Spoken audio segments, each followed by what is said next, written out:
हैं। डॉक्टर शरद कोहली साहब, आपका भी रुख यहाँ पर करना चाहेंगे, क्योंकि हमने देखा कि वर्ल्ड इकोनॉमी पर डायरेक्ट इनडायरेक्ट इफेक्ट पड़ता हुआ नजर आ रहा है और अब काफी अरसा गुजर चुका है। जंग और लंबे अरसे तक अगर चलती है, इसी तरह से हमले जारी रहते हैं, तो जाहिर तौर पर और नुकसान जो है वो फेस करना पड़ सकता है। क्या कॉन्सिक्वेंसेज नजर आते हैं? अब तक नुकसान की बात की जाए तो कितना नुकसान दर्ज किया गया होगा?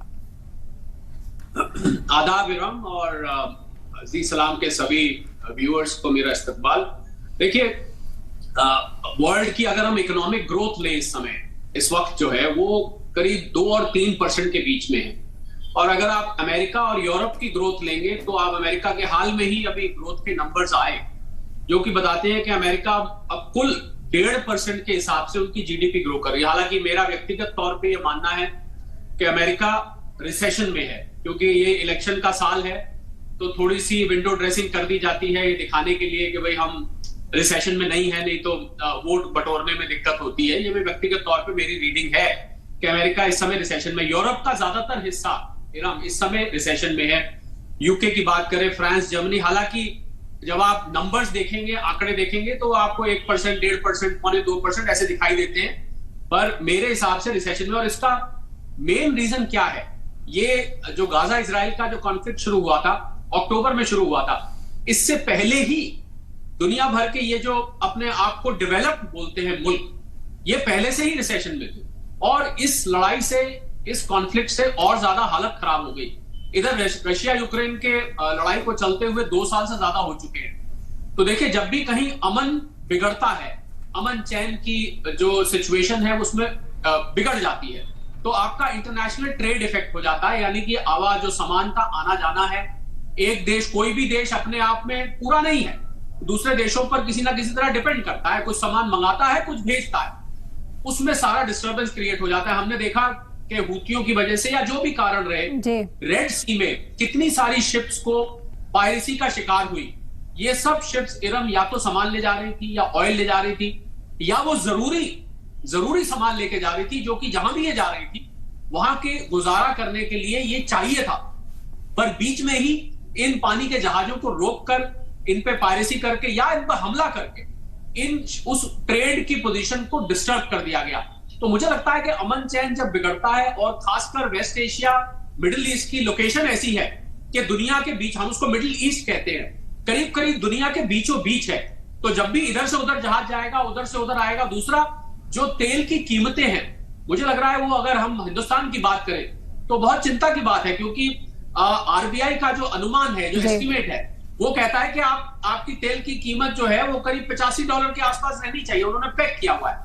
इस समय भी तेल की जो कीमत है वो करीब $88 से $90 के बीच में घूम रही है, तो आरबीआई के लेवल से बढ़ रही है।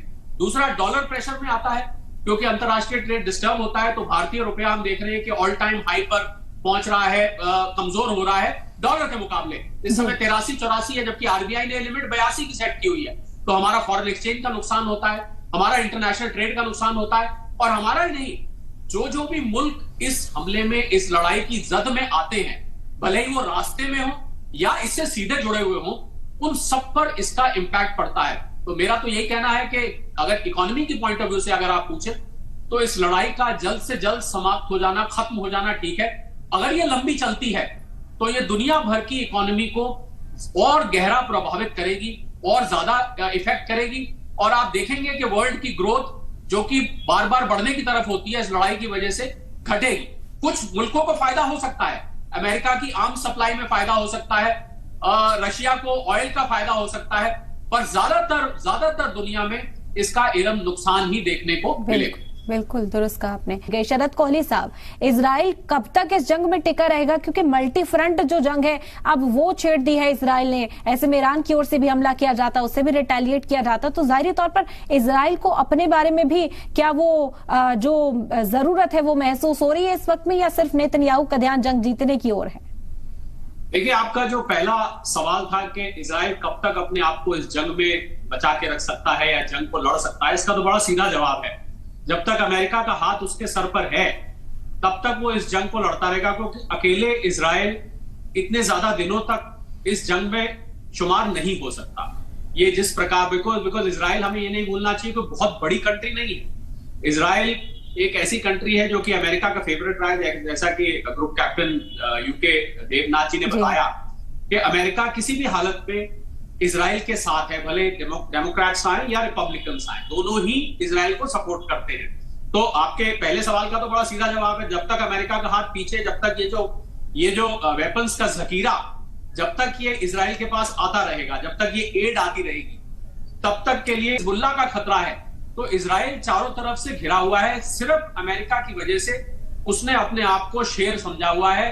और मुझे लग रहा है कि अमेरिका को इस बार ये सोचना होगा कि क्या दुनिया भर में कहीं भी जब लड़ाई होती है तो वो जो पुलिस का रोल करता है कि भाई ये पुलिस है, हमको आके शिकायत कर दो, कोई आपको तंग करता है, भले यूक्रेन हो, भले इजराइल हो, भले ही कोई और मुल्क हो, जो अमेरिका का रोल, मुझे लग रहा है ये अमेरिकन इकोनॉमी को भी, बहुत जरूरी बात मैं कहने जा रहा हूं, ये अमेरिकन इकोनॉमी को भी ये खोखला कर रहा है, ये उसको खाली कर दे रहा है। क्योंकि अमेरिका इकोनॉमी, शायद बहुत कम लोग जानते हैं कि अमेरिका की जो जीडीपी है, यानी कि कुल जो उसकी ग्रॉस डोमेस्टिक प्रोडक्ट है, वो उसने जो उधार ले रखा है उससे कम है, 1.25, इसको हम जीडीपी टू डेट रेशियो कहते हैं। मैं जी सलाम के जो रेगुलर व्यूअर्स हैं उनके लिए बता दूं, जीडीपी टू डेट रेशियो मतलब आपने उधार ज्यादा ले रखा है, जीडीपी आपकी कम है।